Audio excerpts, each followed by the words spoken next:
السلام علیکم ورحمۃ اللہ وبرکاتہ۔ الحمد للہ رب العالمین والعاقبۃ للمتقین والصلاة والسلام علی اشرف الانبیاء والمرسلین وعلی آلہ وصحبہ اجمعین ومن تبعهم بإحسان إلى يوم الدين۔ فأعوذ بالله السميع العليم من الشيطان الرجيم من همزه ونفخه ونفسه۔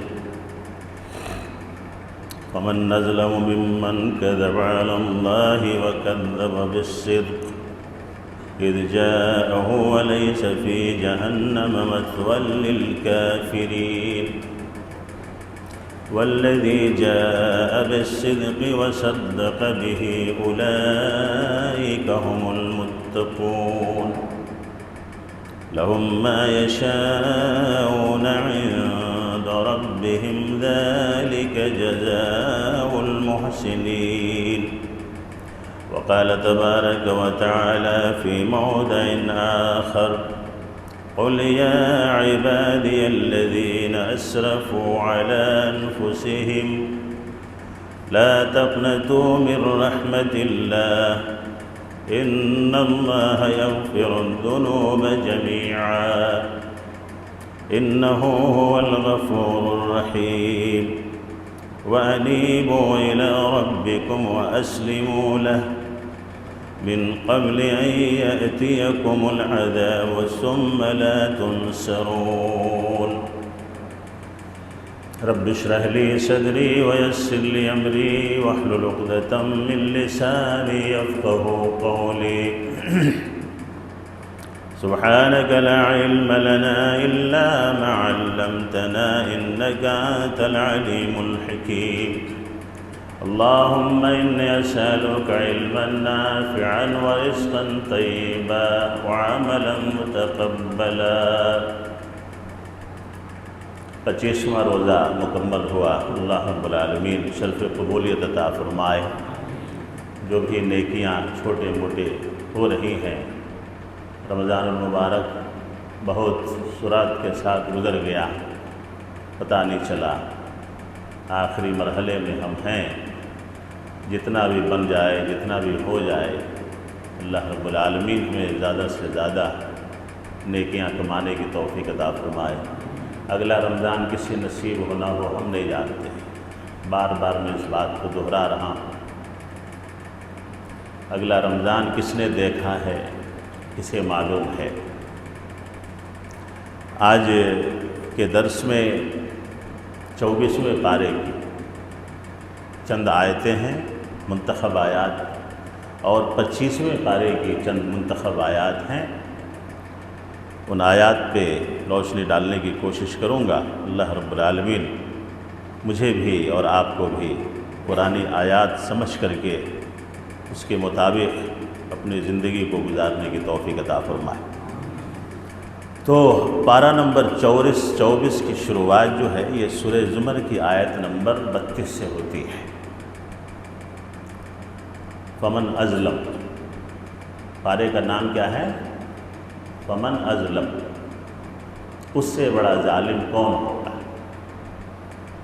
ازلم جو ہے یہ عربی گرامر سے اس میں تفضیل ہے۔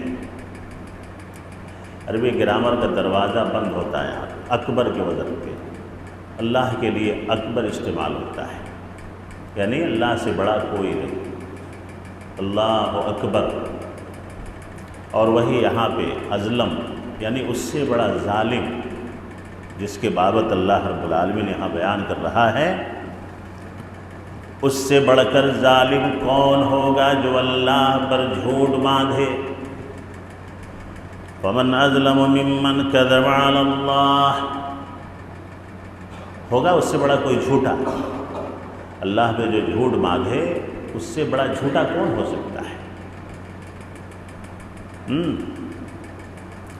وَكَذَّبَ بِالصِّدْقِ إِذْ جَاءَهُ أَلَيْسَ فِي جَهَنَّمَ مَثْوًى لِلْكَافِرِينَ۔ اور سچا دین جب اس کے پاس آئے تو اسے جھوٹا بتائے۔ محمد الرسول اللہ صلی اللہ علیہ وسلم کے اوپر جب قرآن آیات کا نزول ہو رہا تھا تو اللہ رب العالمین نے محمد الرسول اللہ کو ڈھارس بندھاتے ہوئے کہا کہ آپ سچے ہیں، وہ جھوٹے ہیں، اور جھوٹے ہی نہیں ہیں، وہ سب سے بڑے ظالم بھی ہیں۔ قرآن آیات کو اور آپ کو وہ ایسے پہچانتے ہیں جیسے وہ اپنے بچوں کو پہچانتے ہیں، لیکن حسد کی بنیاد پر، حسد کی بنیاد پر محمد الرسول اللہ صلی اللہ علیہ وسلم سے عداوت کی گئی، آپ کو ساحر کہا گیا، مجنون کہا گیا، اور قرآن آیات کو سمجھتے بوجھتے ہوئے بھی کہ یہ انسانی کلام نہیں ہے، ان آیات کو انسان نہیں بنا سکتا ہے، یہ من جانب اللہ ہے۔ چونکہ محمد الرسول اللہ صلی اللہ علیہ وسلم پڑھے لکھے تھے، امی تھے، اور ایسی جامع آیات کی تلاوت آپ کرتے، پھر بھی ظالم لوگ محمد الرسول اللہ صلی اللہ علیہ وسلم کی طرف راغب نہیں ہوتے تھے، حسد کی بنیاد۔ تو اس آیت میں اللہ رب العالمین نے کہا کہ وہ سب سے بڑا ظالم ہے، اور یہ خاص مراد وہ لوگ ہیں، صبح قیامت تک یہ عام ہے کہ جو بھی اللہ کی آیات سے انحراف کرے گا، جو بھی، آج بھی دیکھیں مشرکین اللہ کی توحید اور اس کے احکام کو سمجھنے کے بعد بھی اپنے باپ دادا کے دین پہ اڑے ہوئے ہیں، شرک پہ اڑے ہوئے ہیں۔ وہی ہر دھرمی جو محمد الرسول اللہ صلی اللہ علیہ وسلم کے زمانے میں مشرکین میں تھی، وہی ہر دھرمی آج بھی ان مشرکین میں، یہ سمجھتے ہیں کہ ہم جو کر رہے ہیں وہ غلط ہے، شرک کرنا غلط ہے، یہ جتنی بھی گندگیاں ہیں یہ سب غلط ہیں، ان کا تعلق اسلام سے نہیں ہے، ان کا تعلق قرآن سے نہیں ہے، پھر بھی کر رہے ہیں ہر دھرمی کی بنیاد پہ کہ ہم کریں گے۔ واضح آیات سنانے کے بعد بھی، واضح تعلیمات آنے کے باوجود بھی آج کے مشرک بھی، بلکہ میں تو یہ کہتا ہوں کہ اس وقت بھی جتنے قسم کے شرک نہیں تھے، آج اتنے قسم کے شرک نہیں تھے۔ اللہ اس امت کی حفاظت فرمائے، اور اسی شرک کی غلاظت کی وجہ سے آج یہ امت در در کی ٹھوکریں کھا رہی ہے، اسے کوئی سہارا دینے والا نہیں، جیسا کہ اللہ رب العالمین نے فرمایا۔ کیا ہے؟ الیس فی جہنم مثوی للکافرین، تو کیا ایسے کفار کے لیے جہنم ٹھکانہ نہیں ہے؟ اللہ پوچھ رہا ہے، کیا ایسے لوگوں کو ہم جنت میں ڈالیں گے؟ ان کا ٹھکانہ تو جہنم ہی ہے نا، پوچھ رہا ہے اللہ رب العالمین۔ جو میری آیات کو جھٹلائے، جو میرے نبی کو جھوٹا کہے، استغفر اللہ، اور سچائی آنے کے بعد بھی اس کا انکار کرے، تو کیا ان کا ٹھکانہ جہنم نہیں تو کیا جنت ہوگی؟ اللہ سوال کر رہا ہے۔ اور اس کے بعد اسی آیت کے اندر اللہ رب العالمین نے اس سچائی کو بیان کیا ہے کہ میرے نبی نے جس شریعت کو پیش کیا وہ شریعت بھی سچی ہے اور میرا نبی بھی سچا ہے۔ جس دین کو لے کر کے آئے محمد الرسول اللہ صلی اللہ علیہ وسلم، وہ دین بھی سچا اور آپ کی ذات بھی سچی۔ کیا کہا؟ والذی جاء بالصدق، اور جو سچائی لے کر کے آئے، یعنی دنیا کی سب سے بڑی سچائی ہے مذہب اسلام، دین اسلام، اس سے سچا کوئی مذہب نہیں، اس سے سچا کوئی دین نہیں۔ اور اسی لیے اللہ رب العالمین نے فرمایا کہ ان الدین عند اللہ الاسلام، اللہ کے پاس اگر کوئی دین ہے تو وہ دین اسلام ہے، جس کی سچائی اللہ رب العالمین بیان کرتا ہے، اور اپنے سچے رسول کو دے کر کے اللہ رب العالمین نے اس دین کو دے کر کے بھیجا، اور آپ نے اس کی سچائی اور نفاست کو بیان کیا، اور اس کے بعد اس سچائی کو تسلیم کرنے والے مفسرین نے بیان کیا ہے کہ وَصَدَّقَ بِهِ، وَصَدَّقَ بِهِ، ویسے عام تو وہ سارے لوگ اس میں شامل ہو جائیں گے صبح قیامت تک، جو اس دین حنیف کی سچائی کو بیان کریں گے، یا اس پہ ایمان لائیں گے، یا اس پہ چلنے کی کوشش کریں گے، وہ تمام لوگ اس سچائی میں شامل ہیں، لیکن یہاں صدقہ بھی سے کسی ذات کو اللہ نے مراد لیا ہے۔ محمد الرسول اللہ صلی اللہ علیہ وسلم مکے میں جب دین لے کر کے آئے، منصب نبوت پہ فائز کیے، تو نوجوانوں میں سب سے پہلے کس نے جوانوں میں، مردوں میں کون؟ اللہ آپ کے علم میں برکت عطا فرمائے۔ مردوں میں سب سے پہلے ابوبکر صدیق رضی اللہ تعالیٰ عنہ نے محمد الرسول اللہ صلی اللہ علیہ وسلم کی نبوت کو سچا کہا، آپ کے لائے ہوئے دین کو سچا کہا، آپ پہ نازل ہوئی آیات کو سچا کہا، اور اسی لیے اللہ رب العالمین نے یہاں فرمایا، تمام مفسرین کا اجماع ہے کہ وہاں صدقہ بھی سے ابوبکر صدیق مراد۔ سب سے پہلے محمد الرسول اللہ صلی اللہ علیہ وسلم کے گواہی دینے والے، آپ پہ ایمان لانے والے، ایک بار بھی جیسے محمد الرسول اللہ صلی اللہ علیہ وسلم نے اسلام پیش کیا اور کسی کے ساتھ ایسا نہیں ہوا، کسی کے ساتھ سبوں نے کچھ نہ کچھ کہا، سبوں نے کچھ نہ کچھ تردد کیا، یہاں تک کہ حضرت علی کے بارے میں بھی آتا ہے کہ حرم کے سامنے محمد الرسول اللہ صلی اللہ علیہ وسلم کو نماز پڑھتے دیکھ لیا۔ یہ اماں خدیجہ کے گھر کا واقعہ آتا ہے کہ اماں خدیجہ کے گھر میں نماز پڑھتے دیکھ لیا، حضرت علی نے تو کہا کہ یہ کیا ہو رہا ہے، یہ کیا کر رہے ہیں؟ کہا کہ نہیں، میں اللہ کا نبی ہوں، میں نماز پڑھ لوں، تم بھی اس کا اقرار کر لو۔ تو حضرت علی نے کہا تھا کہ ٹھیک ہے، میں اپنے بابا سے پوچھ کر کے کل بتاؤں گا، لیکن پھر دوسرے دن ہی اسلام لے آئے بچوں میں سب سے پہلے۔ لیکن یہ ابوبکر صدیق رضی اللہ تعالیٰ عنہ کی وہ ذات ہے کہ محمد الرسول اللہ صلی اللہ علیہ وسلم نے فرمایا تھا کہ میں سب کا احسان اتار چکا ہوں سوائے اپنے یار غار کے۔ ابوبکر صدیق کا احسان محمد نہیں چکا سکتا ہے صلی اللہ علیہ وسلم۔ اور یہی بات ہے کہ حضرت عمر رضی اللہ تعالیٰ عنہ کہا کرتے تھے کہ میری پوری زندگی کی نیکی ابوبکر لے لیں اور وہ غار والی نیکی مجھے دے دیں تو میں بدل لوں گا، اسے کیا کر لوں گا؟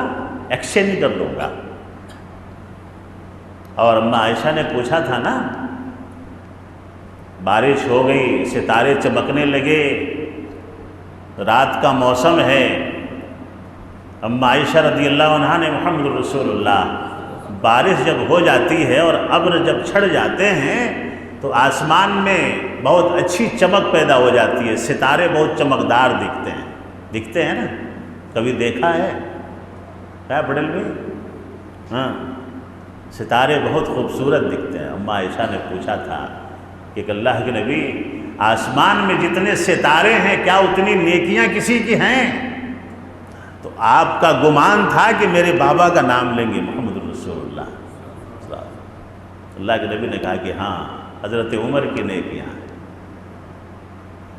تو اماں عائشہ نے کہا کہ این حسنات ابا بکر، اگر آسمان میں ستاروں کے برابر عمر کی نیکیاں ہیں تو میرے بابا کی نیکیاں کہاں گئیں؟ میرے ابا کی نیکیاں کہاں گئیں؟ ابو بکر کی نیکیاں کہاں گئیں؟ تو اللہ کے نبی محمد الرسول اللہ صلی اللہ علیہ وسلم نے فرمایا کہ عائشہ، ابو بکر کی نیکیوں کی بات کرتی ہیں آپ اور آسمان کے ستاروں کو پیمانہ بنا رہی ہیں۔ ایسے کتنے آسمان اور کتنے ستارے آ جائیں گے، وہ بھی ابو بکر کی نیکیوں کا مقابلہ نہیں کر سکتے۔ سبحان اللہ کہیں۔ اس آیت میں وہ وصدق بہ، یعنی بلا چوں چرا، بلا کسی تردد کے اگر کسی نے اسلام قبول کر لیا اور محمد الرسول اللہ صلی اللہ علیہ وسلم کی صداقت کو قبول کر لیا تو ابو قحافہ کے بیٹے ابو بکر صدیق رضی اللہ تعالیٰ، اور پھر آپ کی دلداری، آپ کی یاری، آپ کی دوستی، آپ کا خرچ کرنا، یہ تو سب ہم جانتے ہیں، وقتاً فوقتاً ذکر آئے گا تو بیان کریں گے انشاءاللہ۔ اولئک ھم المتقون، یہی لوگ ہیں اصلی پرہیزگاری کے ساتھ، یہی لوگ اللہ سے ڈرنے والے ہیں، انہوں نے بازیاں مار لی، اللہ نے سند عطا کر دیا۔ کیا کر دیا؟ سندیں عطا کر دیا، سرٹیفکیٹ دے دیا۔ یہی لوگ ہیں جو اللہ سے اللہ سے خالص ڈرنے والے ہیں، ان کے دلوں میں اللہ کا ڈر ہے۔ اللہ تعالیٰ ہمیں ان کے منہج کی اتباع کی توفیق عطا فرمائے۔ لَهُم مَّا يَشَاءُونَ عِندَ رَبِّهِمْ، وہ اپنے رب کے پاس جو چاہیں گے ان کے لیے موجود ہے، جو چاہیں گے انہیں ملے گا۔ ہم بھی نیک اعمال کر کے ان کے ساتھ جنت میں جا سکتے ہیں انشاءاللہ۔ کیوں؟ کیسے؟ اللہ اور اس کے رسول کی اطاعت کر کے۔ وَمَن يُطِعِ اللَّهَ وَالرَّسُولَ فَأُولَٰئِكَ أَنْعَمَ اللَّهُ عَلَيْهِمْ مِنَ النَّبِيِّينَ وَالصِّدِّيقِينَ۔ ہے نا، صدیق آئے نہیں؟ نبی کے بعد کس کا درجہ آیا؟ جو اللہ اور اس کے رسول کے اطاعت کرے گا، اللہ رب العالمین جنت میں انبیاء کے ساتھ رکھے گا، صدیق کے ساتھ رکھے گا، شہیدوں کے ساتھ رکھے گا، صالحین کے ساتھ رکھے گا، اور اس سے بڑی بہترین رفاقت ہو نہیں سکتی ہے، اس سے بہترین پڑوسی نہیں ہو سکتے ہیں کہ نبی پڑوسی ہو۔ یہ آیت نازل ہی اسی طرح سے۔ ایک صحابی رسول آتے ہیں بھاگ کر کے محمد الرسول اللہ صلی اللہ علیہ وسلم کے پاس، کہا کہ اللہ کے نبی بچوں میں بیٹھا تھا، یاد آ گئی، آ گیا۔ بچوں میں بیٹھا تھا، یاد آ گئی، دیکھنے کا دل کیا، دوڑ آیا، دیکھ لیا، نگاہیں ٹھنڈی ہو گئی، لیکن یہ سوچ کے گھبراہٹ ہو رہی ہے کہ جنت میں آپ بہت اونچے مقام پہ چلے جائیں گے، ہم نیچے رہیں گے، ہمارا درجہ بالکل الگ ہوگا، آپ کا درجہ بہت اونچا ہوگا، انبیاء کے ساتھ ہوں گے آپ۔ محمد الرسول اللہ صلی اللہ علیہ وسلم نے کہا کہ نہیں، آپ جس سے محبت کریں گے اسی کے ساتھ رہیں گے۔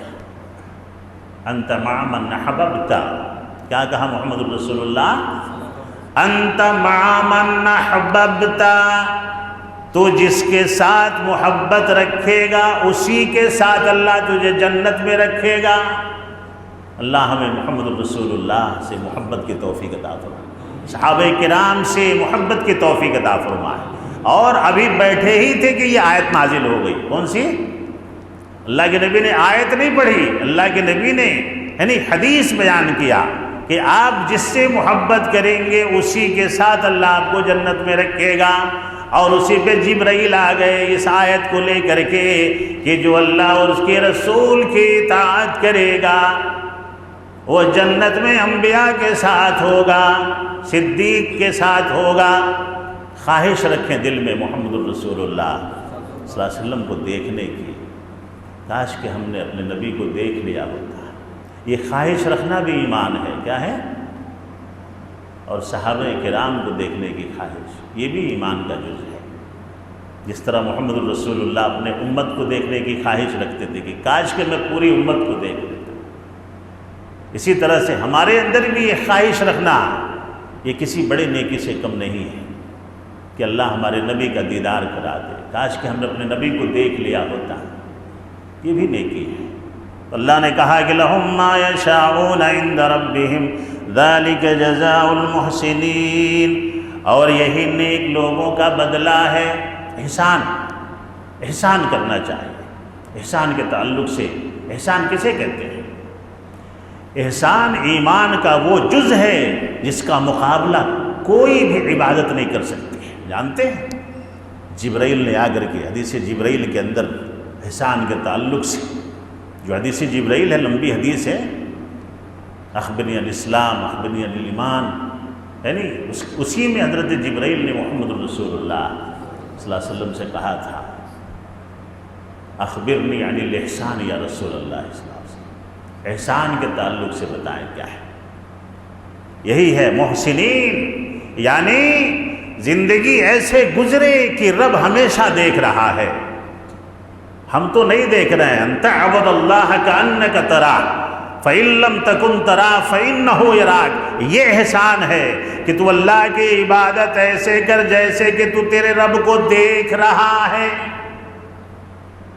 یعنی صبح سے شام تک دیکھیے کتنا بہترین فلسفہ ہے کہ اگر ایک مومن کا یہ عقیدہ بن جائے کہ میں جہاں بھی ہوں میرا رب مجھے دیکھ رہا ہے، میں گھر میں ہوں دیکھ رہا ہے، باہر ہوں دیکھ رہا ہے، تجارت کر رہا ہوں، لین دین کر رہا ہوں، شادی بیاہ میں ہوں، مسجد میں ہوں، جہاں بھی ہوں، سفر میں ہوں، حضر میں ہوں، جہاں بھی ہوں اللہ مجھے دیکھ رہا ہے۔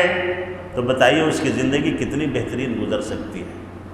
کیا فلسفہ ہے، کتنی بہترین اس کی زندگی گزر سکتی ہے اگر اس کا عقیدہ یہ بن جائے کہ مولا میں جہاں بھی ہوں تو مجھے دیکھ رہا ہے۔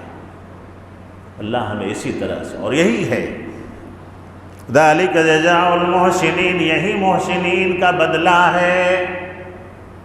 اگلی آیت میں اللہ رب العالمین قل یا عبادی الذین اسرفوا علی انفسہم، بچوں سے غلطی ہو جاتی ہے، دوستوں سے غلطی ہو جاتی ہے، بار بار غلطی ہو، بار بار گناہ ہو تو آدمی اسے دور کر دیتا ہے۔ کیا کر دیتا ہے؟ دور کر دیتا ہے، بھگا دیتا ہے۔ بچہ نافرمان ہو جائے، نافرمانی پہ نافرمانی کرے تو باپ اسے بھگا دیتا ہے، گھر چھوڑ کے چلا جا، تیری مرضی جہاں چلا جا، صرف میری نافرمانی کر رہا ہے، گناہ پہ گناہ کر رہا ہے، گناہ پہ گناہ کر رہا ہے۔ لیکن اللہ رب العالمین نے اپنے بندوں کے لیے کہا، اے میرے بندو، کیا کہا؟ سب سے پہلے محمد رسول اللہ صلی اللہ علیہ وسلم کو خطاب کیا کہ میرے جانب سے کہہ دیجئے، کس کے جانب سے؟ قل یا عبادی، اے میرے نبی میری جانب سے آپ کہہ دیجئے کہ میں اپنے بندوں سے مخاطب ہو رہا ہوں، اے میرے بندو، یا عبادی، اے میرے بندو۔ دیکھیں کتنی محبت ہے، کتنا پیار ہے۔ اصل میں اس آیت کا شان نزول یہ ہے، امام بخاری نے صحیح کے اندر اسے نقل کیا ہے کہ کچھ لوگ محمد الرسول اللہ صلی اللہ علیہ وسلم کے پاس آئے اور آپ ان لوگوں نے بڑے بڑے گناہ کیے تھے، زنا کیا تھا، شرک کیا تھا، بڑے بڑے گناہ کیے تھے، تو محمد الرسول اللہ صلی اللہ علیہ وسلم کے پاس آ کر کے ان لوگوں نے آپ سے پوچھا کہ آپ جو شریعت لائے ہیں وہ تو ٹھیک ہے، لیکن ہم اتنے بڑے بڑے گناہ کیے ہیں، کیا ہمارے گناہوں پہ اللہ معافی دے گا؟ ہم اتنے بڑے بڑے گناہ کیے ہیں، کیا اللہ تعالیٰ ہمارے گناہوں سے ہمیں معاف کرے گا؟ ہم نے معمولی گناہ نہیں کیے ہیں، بڑے بڑے گناہ کیے ہیں جس کا ذکر کرنے میں بھی شرم محسوس آ رہی ہے، ایسے ایسے گناہ کیے۔ اس پہ یہ آیت نازل ہوئی۔ اسرفو کا مطلب افراد، یعنی اسراف، بہت ہی زیادہ گناہ، بہت ہی زیادہ گناہ۔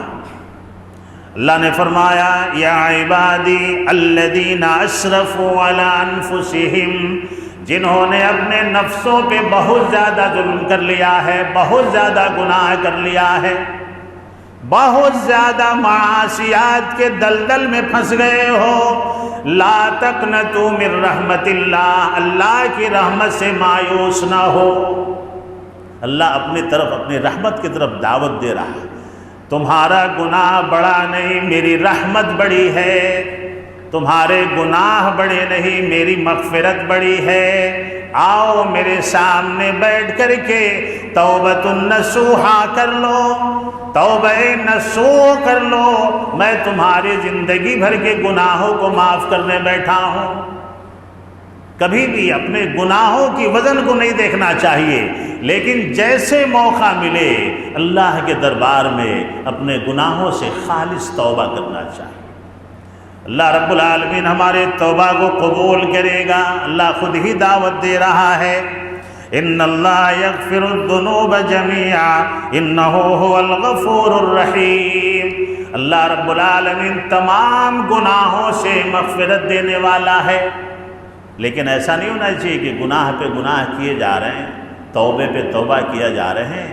یہ وہ گناہ ہیں جو نادانی میں ہو گئے، یہ وہ گناہ ہیں جو نادانی میں ہو گئے، علم نہیں تھا کر لیا، جہالت میں تھے کر لیا، چاہے وہ شرک ہو، چاہے وہ کوئی بھی گناہ ہو، معلوم نہیں تھا کر لیا، لیکن جیسے ہی معلوم ہو جائے فوراً اللہ کے حضور آ کر کے توبہ کرنا چاہے۔ توبہ سے پہلے یہ خالص ارادہ کہ آج کے بعد یہ گناہ میں نہیں کروں گا، اے اللہ اس گناہ سے میں تجھ سے توبہ کرتا ہوں اور ہمیشہ کے لیے چھوڑنے کا عہد کرتا ہوں۔ یہ گناہوں کی نفرت دل میں پیدا ہو، گناہوں سے توبہ ہو اور پھر نہ لوٹنے کا عزم ہو۔ کیا ہو؟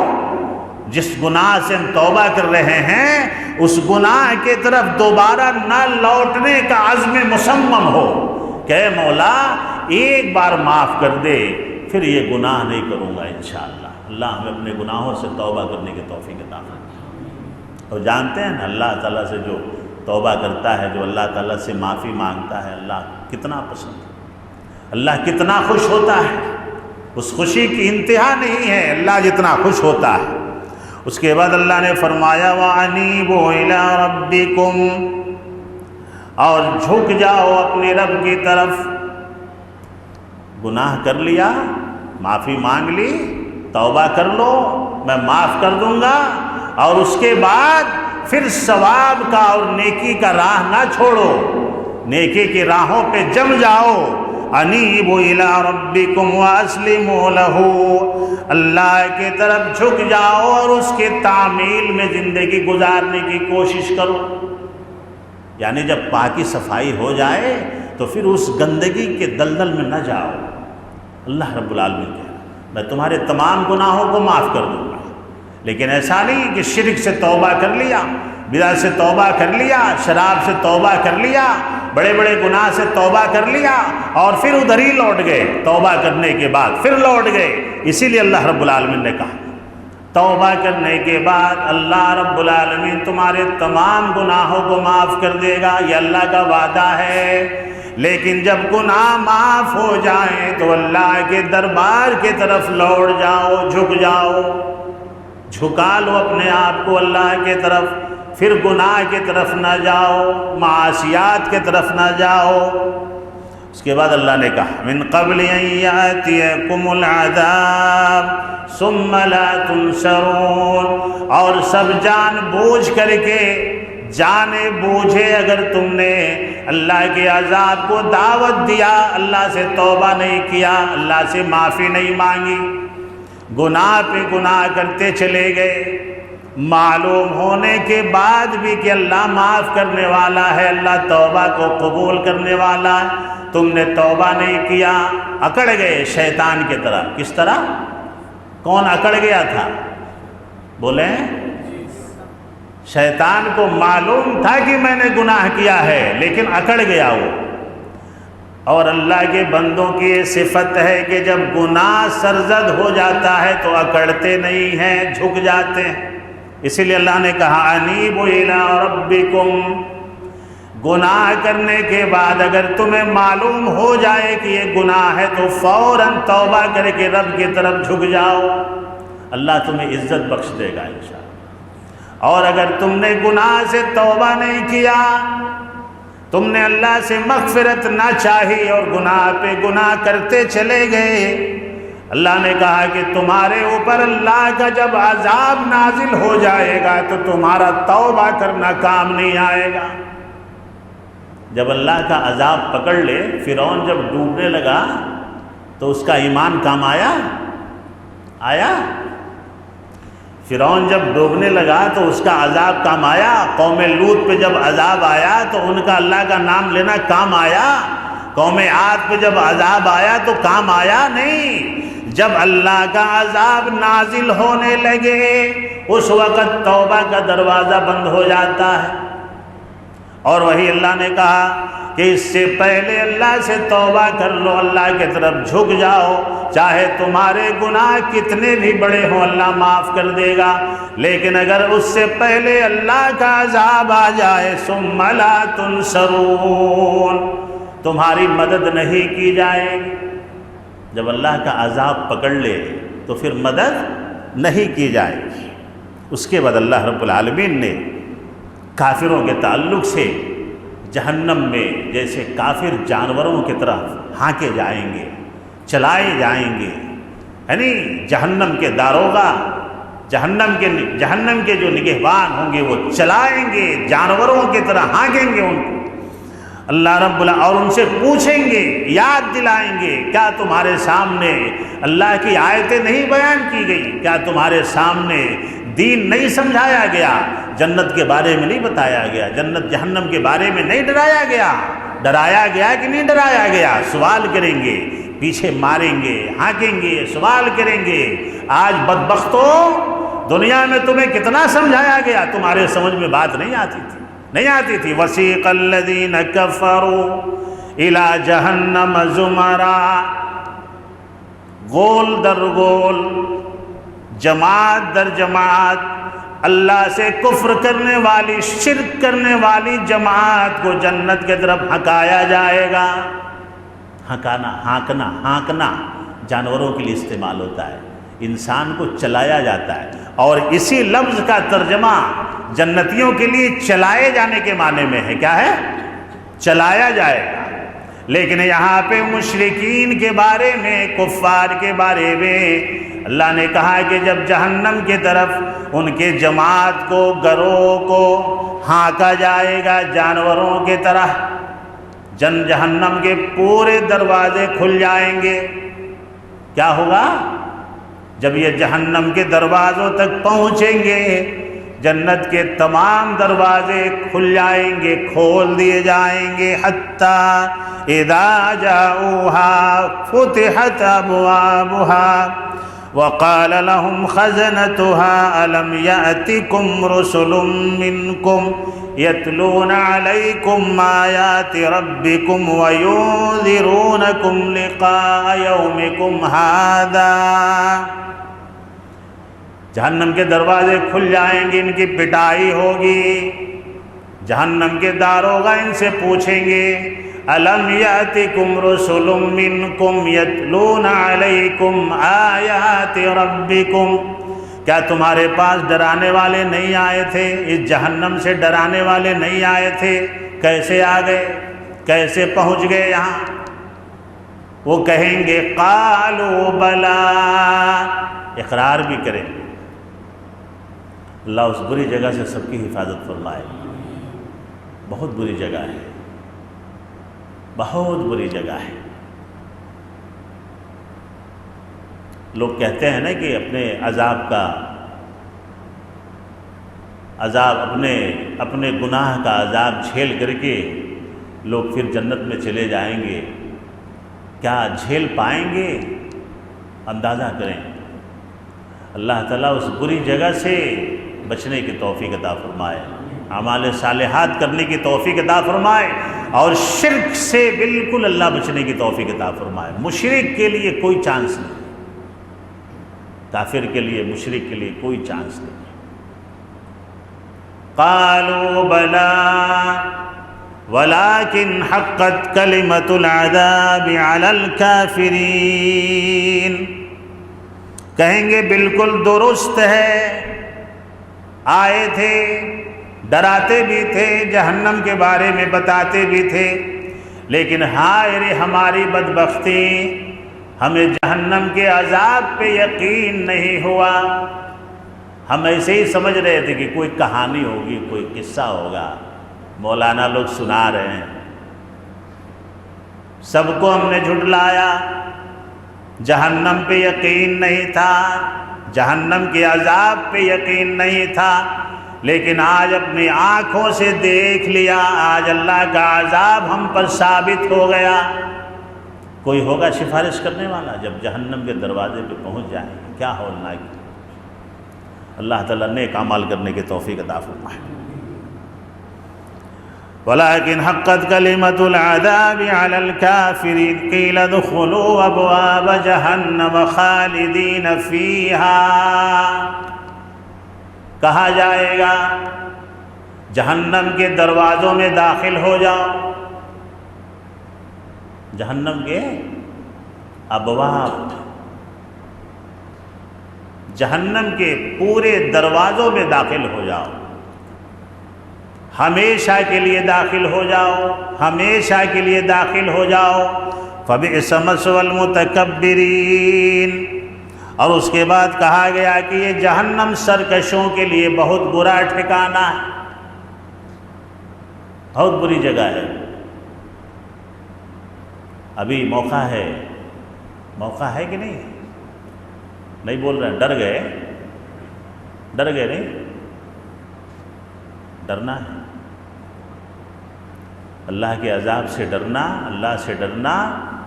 جس دل میں یہ ڈر پیدا ہو اس دل میں تقویٰ پیدا ہوتا ہے،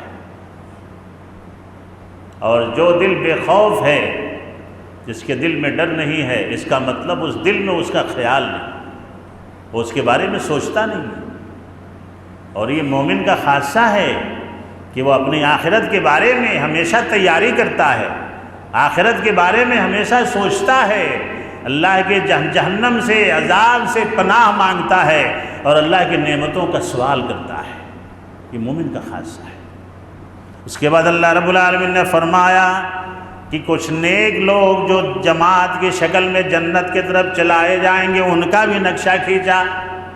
وَسِيقَ الَّذِينَ اتَّقَوْا رَبَّهُمْ إِلَى الْجَنَّةِ زُمَرًا، اور جنتی جب جنت کی طرف چلائے جائیں گے بڑے عزت و شرف کے ساتھ، احترام کے ساتھ، احترام ملحوظ رکھا جائے گا، جنت کے دروازوں کی طرف چلائے جائیں گے۔ اور جب جنت کے دروازے کے پاس پہنچیں گے تو جنت کے 8 دروازوں کو کھول دیا جائے گا۔ کتنے دروازے ہیں جنت؟ ایک دروازے کی مسافت کتنی ہے؟ جنت کے ایک دروازے کی چوڑائی بولو، جنت کے ایک دروازے کی، جنت میں جانے والوں کو جب دروازے کا ہی علم نہیں ہے تو اندر کا کیسے بتاؤ؟ ایجوکیٹڈ لوگ ہیں آپ لوگ، کوئی انجینئر ہے، کوئی ڈاکٹر ہے، کوئی کچھ ہے، لیکن جنت کے دروازے کا ہی علم نہیں ہے تو اندر کا علم کیسے ہوگا؟ ہائے رے مسلمان، کسی کو نہیں معلوم؟ اللہ آپ لوگوں کے علم میں برکت عطا فرمائے، علم حاصل کریں۔ ایک دروازے کی چوڑائی 40 سال کی مسافت کے برابر ہوگی۔ کتنے سال؟ 40 سال تیز سواری سے کوئی سفر کرے، 40 سال تک سفر کرے، پھر بھی ایک دروازے کی چوڑائی کو نہیں ماپ پائے گا۔ اللہ، اور جنت کے تمام دروازے کھول دیے جائیں گے، فرشتے قطار بہ قطار، قطار بہ قطار کھڑا کر دیے جائیں گے، جو جنتیوں کے استقبال کے لیے کھڑے کیے جائیں گے، اور فرشتے کہیں گے سلام علیکم، اے اللہ کے نیک بندو، اللہ کو بن دیکھے اللہ کی عبادت کرنے والوں، جنت کو دیکھا نہیں تھا، جنت کی تیاری کی تھی، اللہ نے اس کی تیاری کی توفیق عطا۔ جنت کو دیکھا نہیں تھا، صرف جنت کی نعمتوں کے بارے میں سن کر کے نمازیں پڑھتے رہے، سچ بولتے رہے، صدقہ و خیرات کرتے رہے، جیسے کہ جنت کو دیکھ لیا ہے۔ آؤ آؤ، آج اللہ کی طرف سے تمہیں سلام کہا جا رہا ہے، آج اللہ کی جنت تمہارے انتظار میں سجا دی گئی ہے۔ کیا کر دی گئی؟ سجا دی گئی ہے۔ اللہ تعالیٰ کی طرف سے کہا جائے گا سلام علیکم طبتم فادخلوها خالدین، تم پاکیزہ جماعت ہو، تم پاکیزہ جماعت ہو، یعنی آج قیامت کے میدان میں تم سے پاکیزہ جماعت کوئی نہیں ہے، اور جنت میں محمد الرسول اللہ صلی اللہ علیہ وسلم داخل ہوں گے، اور آپ کے بعد جو جماعت داخل ہوگی اس کی شکل کیسی ہوگی؟ کیا کیا سوال عجیب کر رہی تھی؟ جنت میں جانے کے وقت، جنت میں نہیں، جنت میں جانے کے وقت جو اللہ کے نبی کے پیچھے جماعت ہوگی ان کے چہرے 14ویں کے چاند کے طرح چمکتے ہوں گے۔ کیسے؟ اب بتائیں کتنی پاکیزہ جماعت، اس کے بعد جو لوگ جائیں گے آسمان میں چاند کے بغل میں جو بڑے ستارے چمکتے ہیں، زیادہ روشنی والے ستارے چمکتے ہیں، اس طرح ان کی شکلیں ہوں گی۔ دیکھا، آج جو جاگ رہے ہو، نمازیں پڑھ رہے ہیں، اللہ کو راضی کر رہے ہیں، اللہ اپنی رحمت کے جنت کا حقدار ہمیں بنا دے۔ آمین نہیں بولو گے؟ آمین سے مسجد گونج جانی چاہیے۔ نہیں، اللہ جنت کے بارے میں کیسے سوچ سکتے ہیں؟ کیا سوچ سکتے ہیں؟ محمد الرسول اللہ صلی اللہ علیہ وسلم نے فرمایا، ما عین رات، کسی نگاہ نے دیکھا نہیں، ولا اذن سمعت، کسی کان نے سنا نہیں ہوگا، ولا خطر علی قلب بشر، جنت کے بارے میں کسی بشر کے دل پہ بھی خیال نہیں گزر سکتا ہے کہ رب نے جنت کیسی بنائی۔ بس اس میں جانے کے لیے تیاری کرنے کے اللہ ہمیں توفیق عطا فرمائے۔ طبتم فادخلوها خالدین، جائیے آپ پاکیزہ جماعت ہیں، ہمیشہ کے لیے داخل ہو جائیے، اب آپ کو جنت سے کوئی نکالنے والا نہیں۔ اور وہاں پہ چونکہ اللہ کا شکر کرنے کی عادت ہوگی دنیا میں، تو وہاں بھی زبان پہ شکر ادا ہو جائے گا۔ کیا کہیں گے؟ وقالوا الحمدللہ، جنتی پکار اٹھیں گے، اے اللہ ساری تعریفات تیرے لیے ہیں، ہر قسم کی تعریفات، اے اللہ تیرا شکر ہے، تیری ہی تعریف ہے جو تو نے آج ہمیں الذی صدقنا وعدہ وَأَوْرَثَنَا الْأَرْضَ، اللہ نے ہم سے جنت کا وعدہ کیا تھا نیک اعمال کے بدلے میں، آج اللہ نے اپنا وعدہ پورا کرتے ہوئے اس جنت جیسی زمین کا ہمیں وارث بنا دیا۔ کیا بنا دیا؟ وارث بنا دیا۔ وارث کیوں کہا گیا ہے؟ وراثت میں جو چیز ملتی ہے، وراثت میں جو چیز ملتی ہے اس کی بڑی قیمت ہوتی ہے، اور جنت کوئی اپنے عمل سے حاصل نہیں کر سکتا ہے۔ جانتے ہیں، جنت کوئی اپنے عمل کے بل بوتے پہ حاصل نہیں کر سکتا ہے، اسی لیے کہا وَأَوْرَثَنَا الْأَرْضَ نَتَبَوَّأُ مِنَ الْجَنَّةِ حَيْثُ نَشَاءُ۔ آج اللہ نے اپنا وعدہ بھی پورا کر دیا اور اس جنت کا ہمیں وارث بنا دیا جس کام سے وعدہ کیا گیا تھا۔ اللہ تعالیٰ جنت میں جانے کی تیاری کرنے کی توفیق عطا فرمائے، اور جنتیوں کا جو اجر ہوگا وہ بہت بڑا ہوگا۔ پارہ نمبر 25 میں چلتے ہیں، سورہ حامیم سجدے کی آیت نمبر 47 سے یہ پارہ شروع ہوتا ہے۔ الیہ یرد علم الساعہ وما تخرج من ثمرات من اکمامها وما تحمل من انثى ولا تضع الا بعلمه وَيَوْمَ يُنَادِيهِمْ أَيْنَ شُرَكَاءُ قَالُوا وَعَدَنَّاكَ مَا مِنَّا مِن شَهِيدٍ۔ عقیدے کی آیت آئی ہے، یہ آیت عقیدے پہ بہت بڑی دلیل ہے۔ اللہ رب العالمین نے فرمایا قیامت کا علم اللہ ہی کے طرف لوٹایا جانا ہے، یعنی قیامت کے علم کے بارے میں اللہ کے علاوہ کسی کو نہیں معلوم ہے۔ اور اللہ نے فرمایا اور جو پھل اپنے شگوفوں سے نکلتے ہیں، وما تخرج من ثمرات من اکمامها، پھول سے شگوفوں سے جو پھل نکلتے ہیں۔ دیکھیں عقیدہ، دیکھیں توحید اللہ بیان کر رہا ہے۔ پھول سے جو پھل نکلتا ہے اس کی پرورش کون کرتا ہے؟ پھول کون دیتا ہے؟ بھئی ہم جھاڑ لگا دیتے ہیں، لیکن پھول نکالنا کسی کے بس میں ہے؟ وہی جو پھول نکالنے والی طاقت ہے وہی اللہ ہے، وہی توحید ہے۔ کوئی مائی کا لال کسی جھاڑ میں ایک اوریجنل پھول کھلا سکتا ہے؟ نہیں کھلا سکتا ہے۔ اللہ نے کہا کہ کس شگوفے سے کون سا پھل نکلے گا یہ اللہ جانتا ہے، یہ اللہ ہی کے علم میں ہے۔ وَمَا تَحْمِلُ مِنْ أُنْثَىٰ، اور جو مادہ حمل سے ہوتی ہے، وَلَا تَضَعُ إِلَّا بِعِلْمِهِ، جو بھی مادہ حمل سے ہے وہ کیا جننے والی ہے، وہ کیا پیدا کرنے والی ہے، تمام مادہ مخلوقات کا ذکر اللہ نے کیا ہے، صرف انسان کا نہیں۔ جنگل میں ہے، بیابان میں ہے، انسانوں کی نظر سے اوجھل ہے، اللہ اسے بھی حاملہ کر رہا ہے، وہ بھی بچے جن رہی ہے، اس کے بچوں کی پرورش بھی اللہ کر رہا ہے۔ اللہ کہہ رہا ہے کہ کسی بھی پھول سے جو پھل نکلتا ہے اس پھول کا مالک بھی اللہ، اس سے پھل نکالنے والا بھی اللہ۔ کیا ہماری زندگی کو اللہ نہیں سنبھال لے گا؟ جو اتنی باریک کام کر رہا ہے، کیا ہماری زندگی کو اللہ نہیں سنبھال لے گا؟ اور اللہ نے کہا کس کے پیٹ میں کیا ہے، کون سے مادے کے پیٹ میں کیا ہے، اور وہ کیا جننے والی ہے، یہ صرف اللہ کو معلوم ہے۔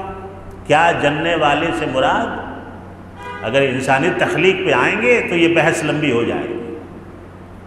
وہ کیسے ہوگا، کیسے جیے گا، کیا کرے گا، کس راستے پہ چلے گا، کفر کرے گا، شکر کرے گا، اس کی روزی کیسی ہوگی، اس کا جینا کیسا ہوگا، یعنی یہ سب اللہ کے علم ہے۔ اللہ کے علاوہ کوئی نہیں جانتا ہے۔ ایک باپ بھی اپنی اولاد کے بارے میں نہیں جانتا ہے کہ اس کی اولاد آگے چل کے کیا ہونے والی ہے، لیکن اللہ کو معلوم ہے کہ وہ کیا ہونے والی ہے۔ یہ علم اللہ کا ہے۔ اور اللہ رب العالمین ان مشرکوں کو قیامت کے دن جمع کرے گا۔ وَيَوْمَ يُنَادِيهِمْ أَيْنَ شُرَكَاءُ، دیکھیے کتنا بہترین عقیدہ اللہ رب العالمین۔ اور اللہ رب العالمین قیامت کے دن تمام کو آواز دے گا کہ کہاں ہو، ان کو بھی لاؤ جن کو تم میرے الوہیت میں شریک کرتے تھے، ان کو بھی لے آؤ، اور جو شریک کرتے تھے وہ بھی آ جاؤ۔ جانتے ہیں کیا کہیں گے؟ یہ تو آواز ہوگی اللہ کی طرف سے، آؤ آج آؤ، جو شریک کرتے تھے وہ بھی آؤ، اور جن کو شریک کرتے تھے ان کو بھی لاؤ۔ دیکھا، قالوا آذناک ما منا من شہید، وہ کہیں گے ہم میں سے کوئی بھی اس کا گواہ نہیں ہے۔ جھوٹ بولیں گے، کیا کہیں گے؟ جھوٹ بولیں گے، ہمیں نہیں معلوم۔ کوئی گواہی دینے کے لیے تیار نہیں ہوگا کہ کس نے شرک کیا، کیسے کیا، کون کیا، کس طرح کیا، کس کو اللہ کی وحدانیت میں شریک کیا، اس کے اسماء و صفات میں، ربوبیت میں، الوہیت میں کس کس طرح سے شریک کیا۔ آؤ آج بتاؤ کیوں کیا، کس لیے کیا، کیا وجہ تھی؟ تیرا پالنے والا میں تھا، تجھے پیدا کرنے والا میں تھا، تجھے روزی دینے والا میں تھا، تجھے ہر طرح کی سہولتیں دینے والا میں تھا۔ تو بیمار ہوتا تھا، شفا میں دیتا تھا، تو بدحال ہوتا تھا، خوشحالی میں بدلتا تھا تیری بدحالی کو۔ پھر تم نے کیوں شریک کیا، کیوں شریک کیا؟ کوئی جواب نہیں ہوگا، سب بھاگیں گے۔ اللہ رب العالمین ہمیں توحید پہ قائم رکھنے کی توفیق عطا فرمائے۔ آگے اللہ فرماتا ہے وَمَا أَصَابَكُم مِّن مُّصِيبَةٍ فَبِمَا كَسَبَتْ أَيْدِيكُمْ وَيَعْفُو عَن كَثِيرٍ، تمہیں جو کچھ بھی مصیبتیں پہنچتی ہیں وہ تمہارے اپنے ہاتھوں کی کمائی ہے، اور بہت ساری مصیبتیں اللہ ٹال دیتا ہے، بہت سارے گناہوں پہ اللہ مواخذہ نہیں کرتا ہے۔ جو ہم سانس لے رہے ہیں، ہم جتنے گنہگار ہیں، ہم جتنے گناہ کے کام کر رہے ہیں، جو ہمیں روزی مل رہی ہے وہ بھی بند ہو جانی چاہیے تھی۔ کیا ہونی چاہیے؟ جتنا گناہ ہم کر رہے ہیں، کیا اللہ کی رحمت کے حقدار ہیں ہم؟ بولیں۔ اللہ نے کہا وَيَعْفُو عَن كَثِيرٍ، بہت سارے گناہوں سے اللہ تمہیں ویسے ہی درگزر کر دیتا، مواخذہ نہیں کرتا۔ اگر اللہ تعالیٰ تمام گناہوں پہ مواخذہ کرنے لگے تو سانس لینا مشکل ہو جائے گا۔ اللہ موقع دیتا ہے، مہلت دیتا ہے، آؤ اپنے گناہوں سے توبہ کرو، میں تمہارے گناہوں پہ مواخذہ نہیں کرتا۔ اگر اللہ مواخذہ کر دے مہلت دینے سے پہلے تو یہ دنیا تباہ ہو جائے، یہ انسان تباہ و برباد ہو جائے، اسے ایک قدم چلنا مشکل ہو جائے۔ اس کے بعد اللہ نے کہا وَمَا أَنْتُمْ بِمُعْجِزِينَ فِي الْأَرْضِ، اور یاد رکھو تم جتنی بھی سرکشی کر لو، گناہ کر لو، بدماشیاں کر لو، تم زمین میں اللہ کو عاجز نہیں کر سکتے۔ کیا نہیں کر سکتے؟ تم زمین میں اللہ کو عاجز نہیں کر سکتے، تم عاجز ہو جاؤ گے۔ گناہ کرتے کرتے تم برباد ہو جاؤ گے، تم فنا کے گھاٹ اتر جاؤ گے، تمہاری دنیا برباد ہو جائے گی، تمہاری آخرت برباد ہو جائے گی، لیکن تم اللہ کو عاجز نہیں کر سکو گے۔ وَمَا لَكُم مِّن دُونِ اللَّهِ مِن وَلِيٍّ وَلَا نَصِيرٍ، اور تمہارے علاوہ سوائے اللہ کے، تمہارے علاوہ تم کچھ بھی کر لو لیکن مدد ملے گی تو اللہ سے ہی۔ کیا ہے؟ نگہبانی ہوگی تو اللہ کی طرف سے ہی ہوگی، تولیت ملے گی اللہ کی طرف سے ملے گی۔ اگر اللہ نہ چاہے تو تمہاری کوئی مدد نہیں کر سکتا ہے، اللہ رب العالمین کیا ہے۔ اس لیے تم اللہ کی مدد میں آ جاؤ، اللہ کی نصرت میں آ جاؤ، اللہ کے دین کی طرف آ جاؤ۔ واللہ یدعو الی دار السلام، اللہ سلامتی کی طرف دعوت دے رہا ہے، تمہیں بلا رہا ہے، تم آ جاؤ۔ اس سے پہلے کہ تم پریشان ہو جاؤ، اس سے پہلے کہ تم کسی مصیبت میں گرفتار ہو جاؤ، آ جاؤ اللہ کی طرف، رجوع کر لو اپنے رب سے۔ میرے دوستوں اور بزرگوں، اللہ ہمیں اس کی توفیق عطا فرمائے۔ آگے اللہ نے فرمایا وَمَن يَعْشُ عَن ذِكْرِ الرَّحْمَٰنِ نُقَيِّضْ لَهُ شَيْطَانًا فَهُوَ لَهُ قَرِينٌ، اور جو رحمان کی یاد سے غفلت برتتا ہے، دیکھیں یہ ایک بہت بڑا مسئلہ اس آیت کے اندر اللہ نے بیان کیا ہے، جو میں آپ کے سامنے رکھنے جا رہا ہوں، اور اسے تنہائی میں غور کریں آپ، میری گزارش ہے۔ جو رحمان کے اللہ سے، اللہ کی یاد سے غفلت برتتا ہے، کفر کرتا ہے، شرک کرتا ہے۔ غفلت سے مراد کیا ہے؟ بولیں، اللہ کی نافرمانی کرتا ہے، اللہ کے ساتھ کفر کرتا ہے، اللہ کے ساتھ شرک کرتا ہے، سرکشی کرتا ہے، طغیانی کرتا ہے۔ اللہ نے کہا اس کے ساتھ جب وہ طغیانی میں بڑھ جاتا ہے، سرکشی میں بڑھ جاتا ہے، بدمعاشی میں بڑھ جاتا ہے، تو میں اس کا ساتھی شیطان کو بنا دیتا ہوں۔ اللہ حفاظت فرمائے۔ دیکھا، یہ دنیاوی عذاب ہے، اور اللہ نے کہا فَهُوَ لَهُ قَرِينٌ، وہ اس کے ساتھ ہمیشہ رہتا ہے۔ یعنی جب اللہ سے ہٹ جائیں گے تو دوست کون بن جائے گا؟ بولیے نا، جب اللہ کو چھوڑ دیں گے تو ہمیں کون اچک لے گا؟ اور جب شیطان ساتھی بن جائے تو کسی نیک عمل کا تصور ہے؟ شیطان کوئی نیک کام کرنے دے گا، کوئی اچھا کام کرنے دے گا؟ وہ تو شرک ہی کرائے گا، وہ تو کفر ہی کرائے گا۔ شیطان نماز اور دوسرے عبادات سے زیادہ نہیں مڑتا ہے۔ شیطان کا سب سے پہلا کام ہوتا ہے کہ اس سے میں شرک کرا دوں، اور یہ اسی پہ مر جائے، اور یہ بدعت کرتا رہے، شرک کرتا رہے، عمل نیک عمل سمجھ کے۔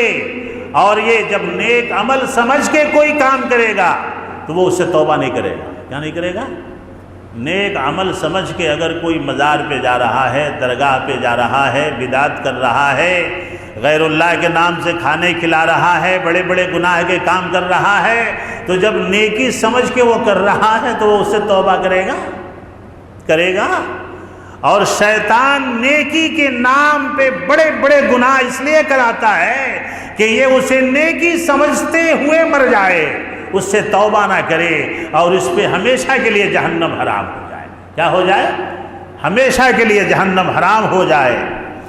اور اللہ نے فرمایا وَإِنَّهُمْ لَيَصُدُّونَهُمْ عَنْ سَبِيلٍ وَيَحْسَبُونَ أَنَّهُمْ مُهْتَدُونَ، اور کچھ ایسے شیطانوں کو بھی ان پہ مسلط کر دیتے ہیں جو انہیں اللہ کی صحیح راہ سے روکتے رہتے ہیں۔ نکو جابا، وہ اہل حدیث مولوی صاحبہ تقریر کرتی ہیں، وہ سننے جانا نہیں۔ کیا ہے؟ سنو سنو سنو سنو سنو سنو، وہ فاطمہ مسجد میں بیان سننے نہیں جانا، وہ محمدیہ مسجد میں بیان سننے نہیں جانا۔ تونڈے انہوں ولیاں کے خلاف بولتی، نبیاں کے خلاف بولتی، صحابہ کے خلاف بولتی۔ اللہ سن رہا ہے، یا مولا ہم نے کبھی نبی کے خلاف نہیں بولا، ہم تو بدنامی ہی ہیں نبی کی اتباع کی۔ ہم اپنے باپ کی بات کو بھی نہیں مانتے شریعت میں، محمد رسول اللہ صلی اللہ علیہ وسلم کی بات کے ساتھ۔ منہج صحابہ میں بدنام ہو گئے ہم نے ان کے پیروں کا نام نہیں لیا، انہوں نے ہمیں بدنام کر دیا۔ ان کے مرشدوں کا نام نہیں لیا، انہوں نے ہمیں بدنام کر دیا۔ ارے ہمارے امام وہ ہیں جن کو اللہ نے تمام نبیوں کا امام بنا دیا. ہمارے امام وہ ہیں، ہم انہیں اپنا امام مانتے ہیں اور سارے محدثین کی عزت کرتے ہیں، سارے ائمہ کی عزت کرتے ہیں. محمد الرسول اللہ اور سارے ائمہ کا یہی مسلک ہے، اذا صح الحدیث فہو مذہبی، کہ محمد الرسول اللہ صلی اللہ علیہ وسلم کی صحیح حدیث آ جائے وہی ہمارا مذہب ہے، وہی ہمارا دین ہے، اسی پہ چلا جائے. اماموں کو بدنام کیا گیا، محدثین کو بدنام کیا گیا، اور اللہ نے کہا کہ ایسے شیطانوں کو بھی مسلط کر دیتے ہیں جو ان کو توحید کی بات سننے نہیں دیتے، مرکز توحید تک جانے نہیں دیتے، مقام توحید تک جانے نہیں دیتے، روکتے ہیں. تو 11ویں میں رہ جا با، تو 12ویں کر لے، تو 40واں کر لے، یہ پھولا ایک ایک ٹوکرے لاگو خرید کو درگاہوں پہ لے جا کو ڈال، یہ نیبواں، یہ کھوپرے، یہ تعویذاں ایج کر لینا.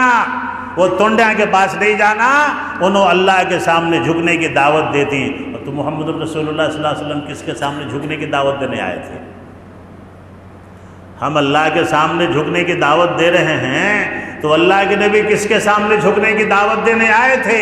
اور بابا آدم سے لے کر کے محمد رسول اللہ صلی اللہ علیہ وسلم نے جتنے انبیاء آئے، یا قوم اعبدوا اللہ ما لکم من الہ غیرہ، کیا کہا؟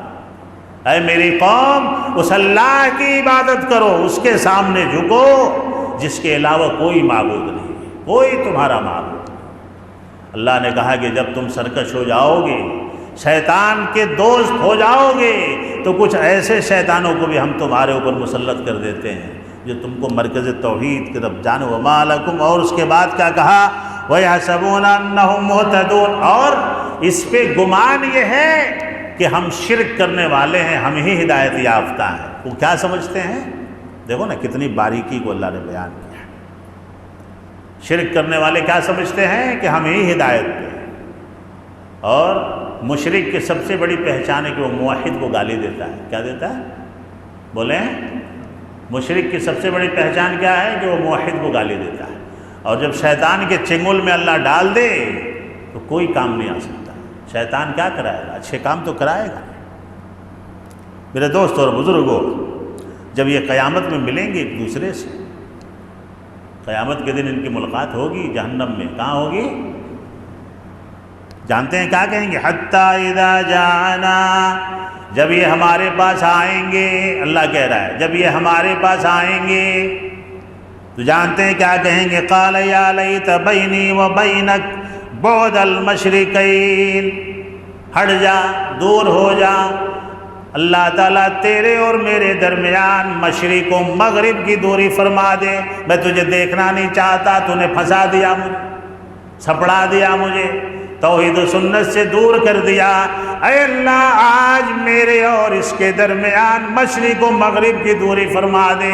نہ میں اسے دیکھنا چاہتا ہوں، لیکن گاڑی پٹری سے اتر گئی ہوگی. کیا ہو گیا ہوگا؟ گاڑی پٹری سے اتر گئی ہوگی. اللہ وہی نفرت شیطان سے، شیطان نما لوگوں سے وہی نفرت یہاں کرنے کی توفیق عطا فرمائے. جو نفرت کا اظہار ہم وہاں کریں گے، اس نفرت کو اللہ ہمارے دلوں میں یہاں ڈال دے تو کام بن جائے گا انشاءاللہ. میرے دوست اور بزرگوں، کچھ مہمانوں کا ذکر اللہ نے کیا ہے. آخری آیت، بیزار نہیں نہ ہو رہے ہیں؟ بولو.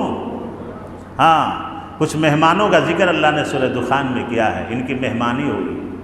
دنیا میں بڑے عزت دار تھے، بڑے اکرام والے تھے، بڑے شان والے تھے. ان کی مہمانی، مہمان نوازی کے بارے میں اللہ نے چند آیتیں بیان کی. یوم لا یغنی مولا عن مولا شیئا ولا هم ینصرون. اس دن کوئی بھی دوست کسی دوست کے کام نہیں آئے گا، نہ ان کی مدد کی جائے گی. جب گاڑی پھنس جائے گی، اللہ تعالیٰ اس سے پہلے ہمیں تیاری کی توفیق عطا فرمائے. الا من رحم اللہ انہ هو العزیز الرحیم. مگر جس پر اللہ مہربان ہو جائے وہ زبردست رحم کرنے والا ہے. قیامت میں سب کس کے محتاج ہوں گے؟ اللہ رب العالمین کی رحمت کے محتاج. اللہ نے ان مہمانوں کا ذکر کیا ہے، ان شجرۃ الزقوم طعام الاسیم، ان کی مہمانی تھوہڑ کے کانٹے دار درخت سے اللہ کرے گا۔ اللہ حفاظت فرمائے۔ جب وہ جائے گا پھل اندر تو پورے پارٹس کو پھاڑتا چیڑتا ہوا جائے گا۔ بعض مفسرین نے کہا ہے کہ جہنم کے آگ سے بنا ہوگا، بعض نے کہا ہے کہ پگھلا ہوا تانبا ہوگا۔ آگے اللہ نے کالمہل یغلی فی البطون کغلی الحمیم، کھولتا ہوا تلچھٹ ہوگا، کھولتا ہوا تانبا ہوگا جو پلایا جائے گا۔ تنہائی میں یاد آ جائے تو ڈر لگ جاتا ہے، کون پیے گا کھولتا ہوا؟ ارے ٹھنڈا تانبا کوئی نہیں پی سکتا، پیے گا کوئی؟ تلچھٹ جو تیل کی تہ میں بیٹھا رہتا ہے، جو اس کا کیا بولتے ہیں اس کو، محل، اس کو کھولا کر کے ان کے اوپر بھی ڈالا جائے گا، منہ میں بھی ڈالا جائے گا، اور اللہ تعالیٰ بھاگیں گے، یہ بھاگیں گے، اسے دیکھ کر کے بھاگیں گے۔ اللہ کہے گا خذوا فاعتلوا الی سواء الجحیم، پکڑو انہیں، پکڑو اور ڈالو ان کے سروں پہ، ان کے پیٹوں میں بھی ڈالو، ان کے سروں میں بھی ڈالو۔ بڑی خطرناک جگہ ہوگی۔ لیس طعام الا من ضریع، کیا کہا اللہ سورہ غاشیہ میں؟ زرعی کا کانٹے دار درخت ہوگا، پھل ہوگا، لا یسمن ولا یغنی من جوع، نہ وہ اس سے موٹے ہوں گے نہ اس سے ان کی بھوک مٹے گی، اتڑیاں سب کٹ کے گر جائیں گی، ختم ہو جائیں گی، اور پھر وہ درست ہوتی رہیں گی، وہ چیز چلتا رہے گا، وہ سلسلہ چلتا رہے گا۔ اللہ رب العالمین کہہ رہا ہے بڑے بڑے مہمان ہوں گے میرے پاس، ذق انک انت العزیز الکریم۔ اسی آیت کو مجھے بیان کرنا تھا۔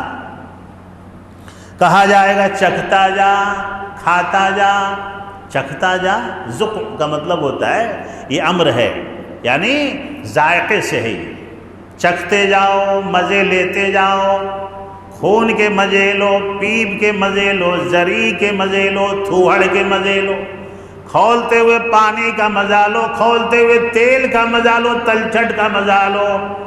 یہ تمام مہمانی کے لیے اللہ تیار کر کے رکھا ہوگا۔ آئیے ذوق چکھیے، چکھتے جائیے، کھاتے جائیے۔ انک انت العزیز الکریم، آپ تو دنیا میں بڑے عزت دار آدمی تھے۔ کیا کہے؟ انک انت العزیز الکریم، تم تو دنیا میں بڑے عزت دار تھے، تمہاری طوطی بولتی تھی، تم تو بڑے ناز و نعم کے کھانے کھایا کرتے تھے، چن چن کر کھایا کرتے تھے۔ اس لیے میں بار بار کہتا ہوں کہ جو مالدار ہیں، جو اے سیوں میں رہ رہے ہیں، اچھے کھانے کھا رہے ہیں، اللہ تعالیٰ ان کو جنت کی تیاری زیادہ کرنے کی توفیق عطا فرمائے کہ یہاں بھی نعمت کھا رہے ہیں، وہاں بھی نعمت مل جائے۔ ایسا نہیں کہ یہاں حلوے پراٹھے کھا رہے ہیں اور وہاں خون اور پیپ ملنے لگے، بالکل پلٹ جائے گا مسئلہ۔ اور اللہ نے کہا ان ھذا ما کنتم بہ تمترون، یہ وہ عذاب ہے جس میں تم شک کیا کرتے تھے۔ شک والی بیماری سے اللہ ہمیں دور فرما دے۔ شک جب دور ہو جائے گا تو ہم اللہ کے نیک بندے بن جائیں گے انشاءاللہ۔